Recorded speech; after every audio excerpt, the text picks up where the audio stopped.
In lecture number 45, we explain prism formula. Consider ये किया कि ये हमारा कोई प्रिज्म है ए बी सी. इस पर मोनोक्रोमेटिक लाइट रे, ये हमारी मोनोक्रोमेटिक लाइट है.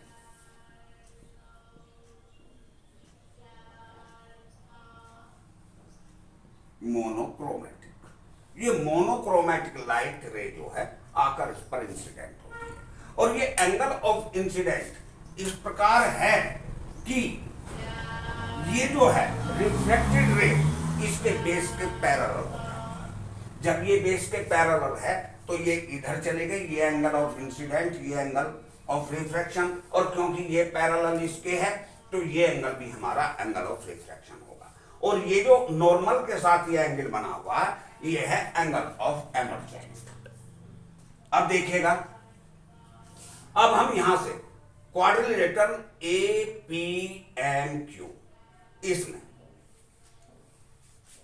क्वाड्रिलेटरल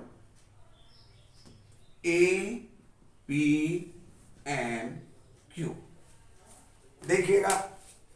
ए पी एम ये हमारा 90 डिग्री है, ए क्यू एम ये भी 90 डिग्री है, because angle A P M is equal to angle AQM is equal to 90 degree.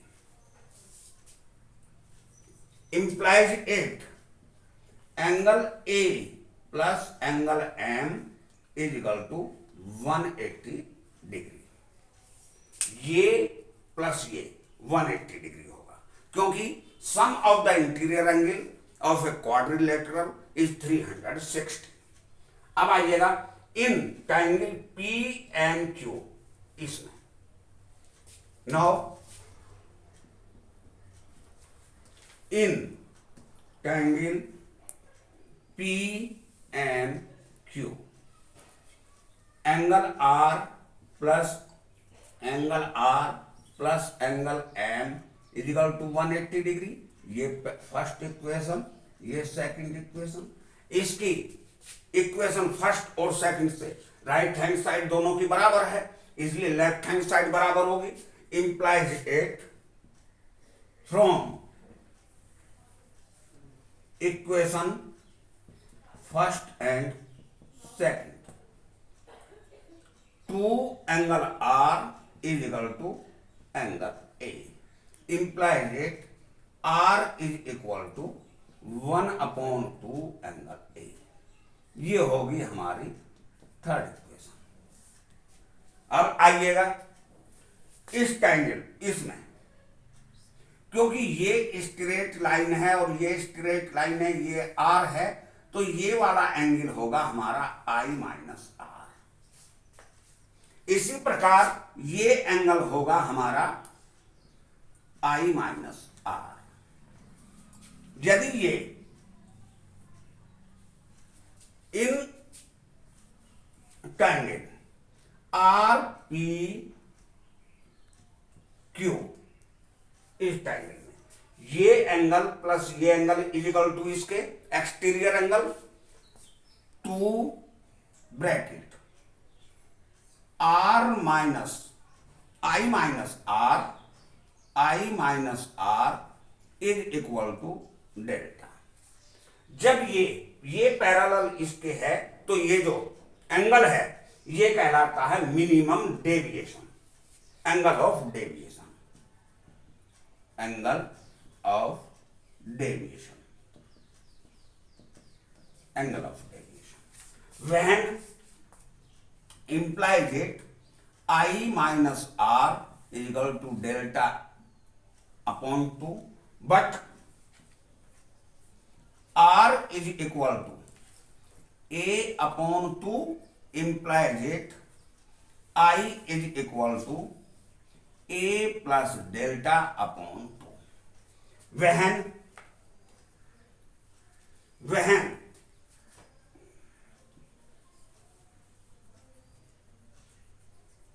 ray PQ parallel BC, then angle of deviation is minimum and it is called delta m. Implies it I is equal to a plus delta m upon 2। ये हो गया। अब देखिए हमारे पास I की value भी आ गई है और R की वैल्यू भी आ गई है। यदि हम रिफ्रैक्टिव इंडेक्स इसका ले, ग्लास का यदि रिफ्रैक्टिव इंडेक्स N2 है और इधर ये N1 है, देन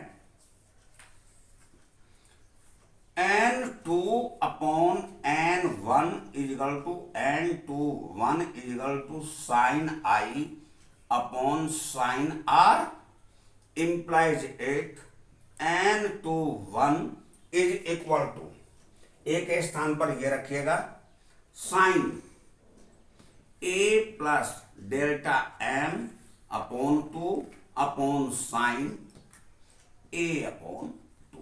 ये हो गया हमारा refractive index of the prism. अब देखिएगा हम इसकी और थोड़ा सा आगे का ले लें। If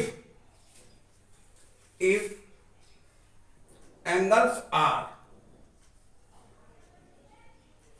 small and are measured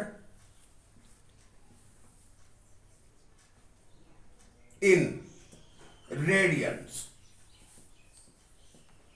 यदि ये एंगल बहुत छोटे हैं और रेडियन में मेजर किए गए हैं, तब हम इसको सीधे सीधे इसकी साइन को छोड़ सकते हैं।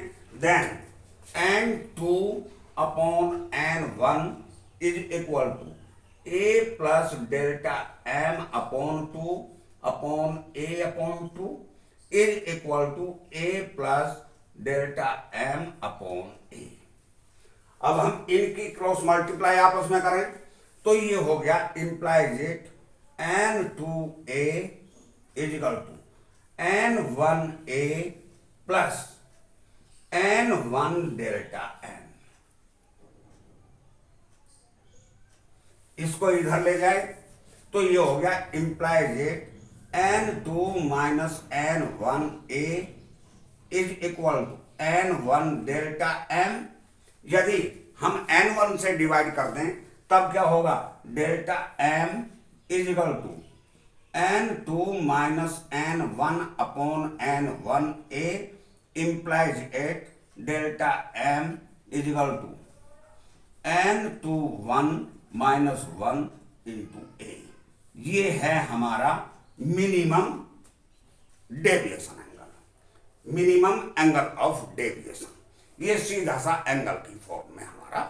डियर स्टूडेंट, अब हम ग्राफ लेते हैं एंगल ऑफ डेविएशन और एंगल ऑफ इंसिडेंट के। देखिएगा, जैसे ही यदि ये हमने एक्स एक्सिस को पर ले लिया एंगल ऑफ इंसिडेंट और वाई एक्सिस पर ले लिया एंगल ऑफ डेविएशन, तो जब हमारा कम एंगल ऑफ इंसिडेंट होता है तो डेविएशन ज्यादा होता है, और यदि हम एंगल ऑफ इंसिडेंट को बढ़ाते चले तो डेविएशन जो घटते चलता है। जिस कंडीशन में रिफ्रैक्टिंग रे पैरेलल हो जाती है बेस के, तब ये एंगल जो है ये मिनिमम हो जाता है।